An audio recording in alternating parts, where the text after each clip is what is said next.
દર્શક મિત્રો, અત્યારે સૌથી પહેલા વાત કરવામાં આવે તો ગુજરાતના સૌથી મોટામાં મોટા સમાચાર સામે મળી રહ્યા છે મિત્રો।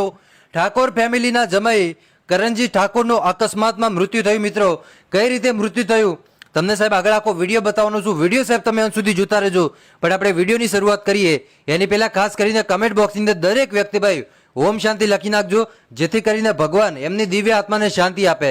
કેમ કે સાહેબ, જો તમે આવી ઘડીમાં ઓમ શાંતિ ન લખી શકો તો પછી તમારી જિંદગી જીવવામાં ભાઈ કોઈ ભલેવાર જ નથી। તો ખાસ કરીને આવી દુઃખની ઘડીએ ઓમ શાંતિ લખજો, જેથી કરીને ભાઈ ભગવાન એમની દિવ્ય આત્માને શાંતિ આપે। હવે ચાલો મિત્રો, વિડીયોની આપણે શરૂઆત કરીએ છીએ।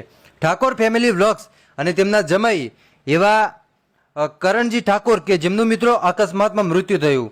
વાત કરવામાં આવે તો આ ઘટના 30 જૂન 2025ની છે મિત્રો, કે જ્યાં કરણજી છે એ સરગાસણ, પોતાનું ગામ છે સરગાસણથી કેદારનાથ દર્શન કરવા માટે જતા હતા।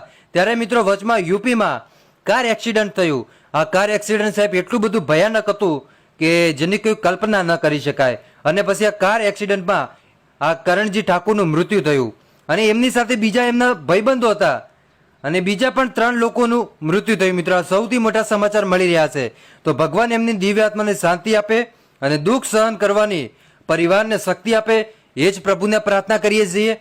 હવે મિત્રો વાત કરવામાં આવે તો અત્યારે સોશિયલ મીડિયામાં તમે જોતા હશો કે કરણજી ઠાકોરને લઈને લોકો રડી રહ્યા છે। ભાઈ તમે વિચારો કે સાહેબ, તમે કાંઈ કામ એવું સારું કર્યું હોય ને ભાઈ, તો લોકો પણ રડે। અને આજે આ દુઃખની ઘડીએ મિત્રો કે કરણજી ઠાકોરનું જે કેદારનાથ દર્શન કરવા માટે જતા હતા અને વચમાં જ યુપીમાં એમનું અકસ્માતમાં મૃત્યુ થઈ ગયું। તેમનું તો મૃત્યુ થયું, સાથે સાથે તેમના ભાઈબંધો હતા એમનું પણ મૃત્યુ થયું। તો હવે તમે વિચારો મિત્રો કે ભગવાનના ધામે જતા હતા અને અકસ્માતમાં મૃત્યુ થયું, તો ખરેખર ભગવાનના ધામમાં જ ગયા છે મિત્રો।